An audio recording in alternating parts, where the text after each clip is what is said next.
Aujourd'hui, dans Grizzly Media, je reçois un ancien pilote de course qui fera un retour en piste. Les rumeurs allaient quand même bon train depuis quelques temps.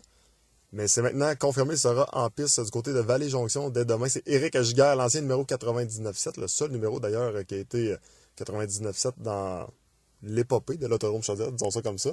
Éric Giguère, comment ça va? Ça va super bien, toi? Yes, ça va bien. Éric, enfin un retour en piste. Ça faisait longtemps que plusieurs l'attendaient, surtout toi, j'imagine. Comment ça va se passer demain, puis comment tu as appris la nouvelle et comment tout ça arrive en réalité? Ben, comment tout ça arrive, c'est sûr que à force de jaser, de parler un peu avec tout le monde, puis tout ça, à un moment donné, ça se jase. Le monde des courses est quand même petit. Fait qu'à un moment donné, il y en a qui ont su, ah, il va peut-être bien revenir avec telle équipe, telle affaire. Fait que là, à un moment donné, ben, là, en fin de semaine, c'est la fin de semaine idéale pour revenir aux courses. Puis ça faisait quand même 4 ans que j'avais pas participé à aucun programme, puis dans aucune classe. Fait que là, j'ai l'opportunité de, tu sais, d'embarquer d'un rêve star. Puis ces petits autos-là, ça m'a tout le temps intrigué puis tout ça. Fait que j'ai dit j'ai ma chance en fin de semaine. Fait que go, on y va, on lance ça. Rêve Star, c'est quelque chose de nouveau pour toi. Peut-être, est-ce que ça peut être différent comme type de course?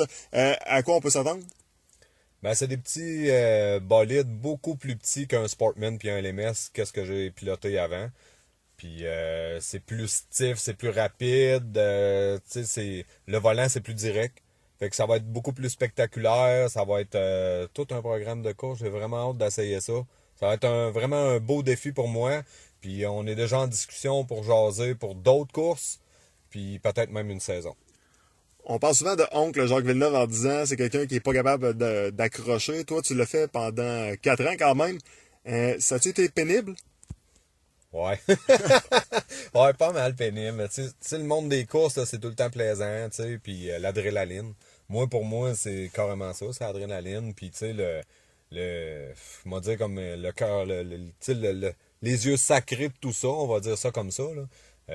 Moi, je l'ai encore, puis tu sais, on dirait que je suis pas capable de le perdre, j'y pense tout le temps, fait que tu sais, moi, ça a été question, tu sais, l'équipe, tu sais, puis tout ça, puis tu sais, à un moment donné, des commanditaires, puis des choix d'envie qu'on fait. J'ai fait des bons choix depuis les 4 dernières années, puis c'est pour ça que je vais revenir en piste probablement. Puis peut-être même pour une saison complète, on va voir, on va discuter de tout ça. L'annonce qui a été faite sur ta page Facebook, pour commencer, c'était juste logique. La réaction en général des gens, est-ce qu'il y en a qui étaient surpris? Ben oui, mais tout le monde, tu sais, le petit icône avec le pouce dans les airs, tout le monde est content, tu sais, puis quand on allait aux courses, ben, c'était tout le temps un peu, tu sais, la rivalité qu'on avait avec d'autres vieux pilotes, tu sais, comme Marc Bégin, Roch Poulain, ces gars-là, les gars de Québec, c'était le fun. Tu sais, il y avait une méchante bonne rivalité, puis tu sais, on était compétitifs, mais là, ça va être un peu différemment. C'est tous des gens de l'extérieur. Je vais être dans la même équipe que Sabrina Blanchette dans Samson Motorsport. Fait que, tu sais, ça va être différent, là. C'est une grosse équipe de course. Le propriétaire de l'équipe, tu sais, il en a vu beaucoup, là. Fait que, tu sais, à ce moment-là, la manière qu'on parlait hier, je vais avoir un char quand même très performant. Fait que, on va essayer de donner du meilleur qu'on peut. La question que plusieurs se posent, pourquoi Samson Motorsports est allé chercher un gars avec 4 ans qui avait arrêté de faire de la course? Qu'est-ce qui fait que c'est toi qui as été l'élu? Ben, on peut pas appeler ça l'élu. C'est que, à force de discuter puis tout ça, on est venu par entente. Puis, regarde, c'est correct comme ça. Ça aurait pu être n'importe qui d'autre. J'ai eu, tu sais, comme présentement, j'ai un peu la chance de faire ça. Puis, je rentre dedans puis j'y vais. Bon, là, tantôt, tu as glissé des noms, puis c'est des noms que tout le monde connaît, que ce soit il y a Marc Bégin, Roch également, Roch Poulain. La question que je me pose, et on s'en était déjà parlé hors d'onde, on va se rappeler un peu de souvenirs. Ça brassait pas mal dans le temps.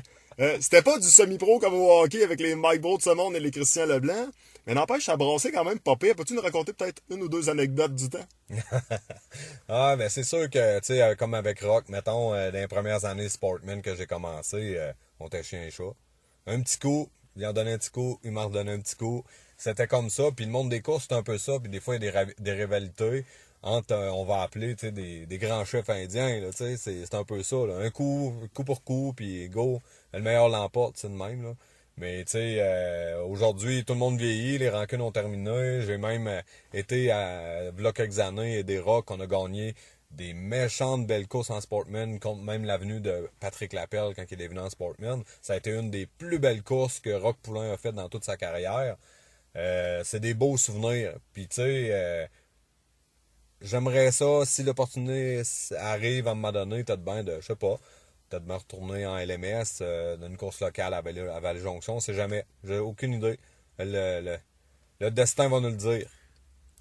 Mettons une anecdote que tu dis, ça, c'est pas possible que ça soit arrivé pour de vrai dans le monde des courses. Parce que, veux pas, tu l'as mentionné, c'est une gang de grands chefs indiens. Des fois, c'est des petits coqs aussi, mais des petits Ouais. coqs, des fois, ça se bat longtemps. Puis c'est des combats presque à mort. Y a-t-il une histoire que tu te dis, hey, je peux pas croire que dans le temps, là, c'est arrivé? Parce que là, veux pas, vous avez tous pris de la maturité, vous avez tous vieilli un petit peu. Ben, pour moi, ma part, les plus grands, mettons, on va dire, les plus beaux souvenirs puis les plus grands souvenirs que j'ai, moi, c'est ma course en Sportman en 2008 quand j'ai gagné le Monsieur Ambassadeur Sportman puis la course du Best Buy 173 tours. Ça a été les courses les plus magiques pour moi puis toute mon équipe. Puis, tu sais, c'est ça, on dirait, qui a fait un peu comme la petite place. Tu sais, la première année en Sportman, gagner les recrues de l'année puis tout. Puis, tu sais, j'ai fait beaucoup de... J'ai tassé beaucoup de grands noms, puis tu sais, j'ai été capable de mettre mon nom au travers de tout ça, de tous ces gars-là qui ont du caractère puis qui trippent autant que moi, tu sais. Fait que ça a été vraiment des beaux moments, mais le meilleur moment de ma carrière, je pense, c'est le Best Buy 173 tours.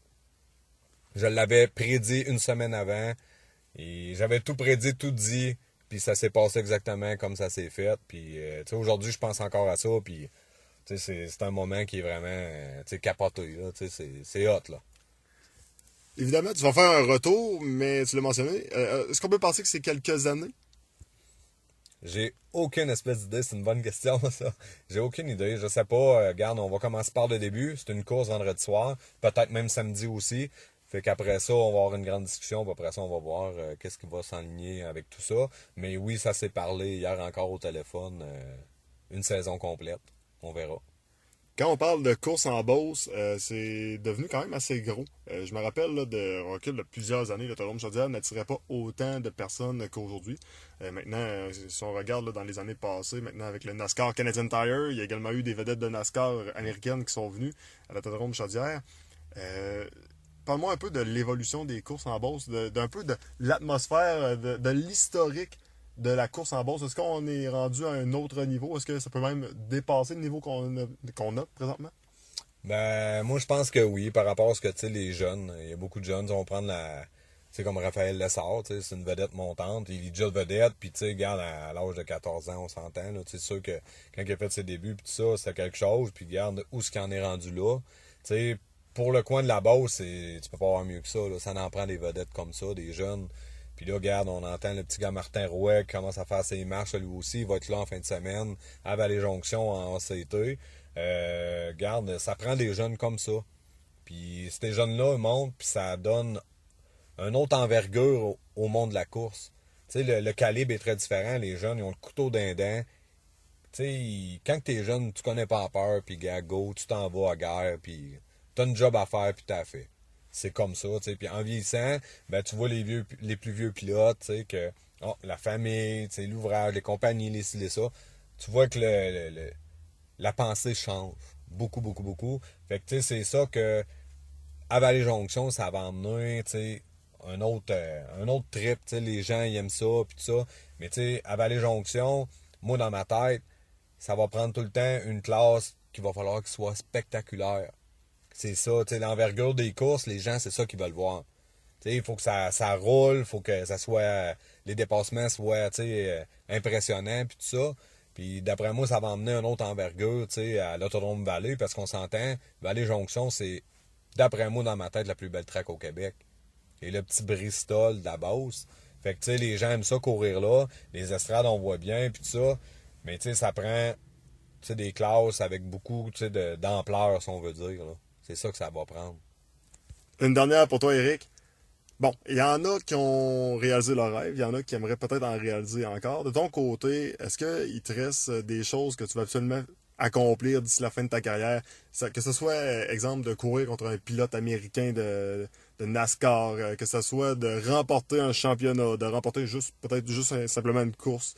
De ton côté, qu'est-ce que tu aimerais accomplir là, avant la fin de ta carrière? Bon. Hey, c'est une autre bonne question, ça. Regarde, c'est sûr et certain que si je suis dans n'importe quelle classe, mettons que je ferais une saison complète, c'est sûr que j'irais là probablement pour un championnat. Mais un rêve pour moi, c'est sûr et certain que un jour je vais retourner sur la terre battue. Ça, c'est certain. Puis à un moment donné, j'aimerais ça probablement, tu sais, soit en modifié ou en sprint. En sprint car, là, c'est un de mes plus grands rêves en sprint car. Eric, meilleure des chances pour l'accomplissement de ces rêves-là. Puis je pense que le retour en piste est fort attendu. Puis il y a plusieurs personnes qui sont fort intéressées par voir ce que tu es encore capable de faire à ton âge. Ouais, ben merci beaucoup, puis on va se voir demain soir, puis j'ai très hâte.